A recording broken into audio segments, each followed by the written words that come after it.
Passons maintenant au 5e verset de Surat Al-Fatiha, dans lequel Allah subhanahu wa ta'ala dit « Iyyaka na'budu wa iyyaka nasta'in » Donc dans la traduction approximative du sens du verset, c'est toi seul que nous adorons, et c'est toi seul dont nous implorons secours. Donc ici nous allons voir, Inch'Allah, comment bien prononcer ce verset et quelles sont les erreurs fréquentes à éviter. Iyyaka na'budu wa iyyaka nasta'in.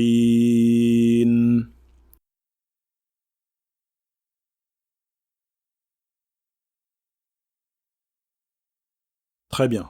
Voyons maintenant quelles sont les erreurs fréquentes à éviter lorsqu'on prononce ce verset. Tout d'abord, nous avons ici, sur la lettre Ya, des deux mots Iyyaka, une shadda. Nous avons une shadda. Qu'est-ce qu'une shadda? Eh bien, c'est le fait d'avoir un dédoublement de la lettre. Donc, lorsqu'on a ce petit signe au-dessus d'une lettre, eh bien, ça veut dire qu'on va la doubler, on va appuyer dessus. De ce fait, il faut bien appuyer sur le Ya lorsque on a une shadda. Donc, on dit Iyyaka, et non pas Iyyaka. Car si on dit Iyyaka, cela change complètement le sens du verset. Car le mot Iya en arabe, sans shadda, signifie le rayon de soleil ou bien la lumière du soleil. Alors que là, on parle d'Allah subhanahu wa ta'ala. On dit que Allah seul, c'est toi seul. Donc Iyyaka ici, ça veut dire c'est toi seul. Donc c'est toi seul que nous adorons, ô Allah, et c'est toi seul dont nous implorons secours. Donc ici, il faut faire attention. Car une petite erreur peut changer complètement le sens du verset. Donc ici, il faut bien appuyer sur le Ya. Iyyaka, Iyyaka na'budu wa Iyyaka nasta'in. Bien appuyé sur les deux Ya. Ensuite, nous avons ici la lettre Ayn dans le mot na'budu. Donc il faut bien prononcer le Ayn, qui est une lettre qui passe par la gorge. Donc ici, il ne faut pas l'avaler ou bien la réciter précipitamment. D'accord? Il faut prendre le temps de bien la prononcer. Iyyaka na'budu, et non pas na'budu, na'budu, comme le font certains. Il ne faut pas l'avaler. Donc c'est pas na'budu, mais na'budu. On montre bien le ayn. Nous avons également la lettre dal du mot na'budu. Donc il faut bien ici faire attention à ne pas prolonger cette lettre-là, car il n'y a pas de lettre de prolongation.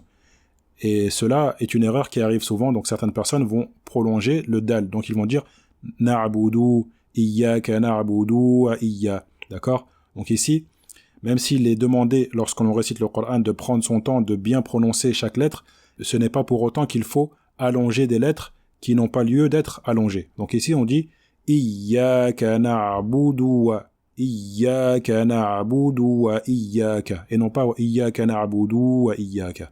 Très bien. Nous avons ensuite la lettre Ayn du mot nasta'in, qui porte ici une kasra. Donc ici, il faut bien prononcer la kasra de la lettre Ayn, car souvent, on aura tendance à faire une kasra qui n'est pas complète. Donc on va dire nasta'in, nasta'in, comme si c'était le son E en français. Alors que là, c'est une kasra qui porte le son I. Donc il faut bien faire une kasra complète, un son I complet. Nasta'in, nasta'in, et non pas nasta'in, d'accord? Nasta'in. Ici, on peut rajouter également le fait qu'il faut bien prononcer la lettre sin qui porte un soukoun, donc ici, d'accord? Il faut bien la prononcer car même si cette lettre porte un soukoun, donc une non-vocalisation, donc elle n'est pas vocalisée par une fatha, ni une kasra, ni une dhamma, mais il faut bien la montrer. Donc il faut bien mettre en valeur ce genre de lettres qui souvent, lorsqu'elles portent un soukoun, eh bien, sont négligées. Donc là, ici, il faut bien montrer la lettre sin. Nasta'in, d'accord? Donc on ne dit pas nasta'in, nasta'in, d'accord? Il ne faut pas la réciter précipitamment. Donc il faut bien lui donner son temps défini. Nasta'in, avec le sifflement qui accompagne cette lettre-là. Nasta'in, nasta'in. Et enfin, nous avons toujours la lettre nun. Donc lorsqu'on s'arrête dessus, on remplace la dhamma par un soukoun, et donc il ne faut pas exagérer dans la manière de prononcer le nun ici, d'accord? On ne prolonge pas trop le nun, et on ne l'efface pas non plus. Nasta'in, et non pas nasta'in, d'accord? Donc il faut bien la montrer sans exagération et sans la supprimer, bien sûr. Répétons une dernière fois le verset entièrement. Iyyaka na'budu wa iyyaka nasta'in.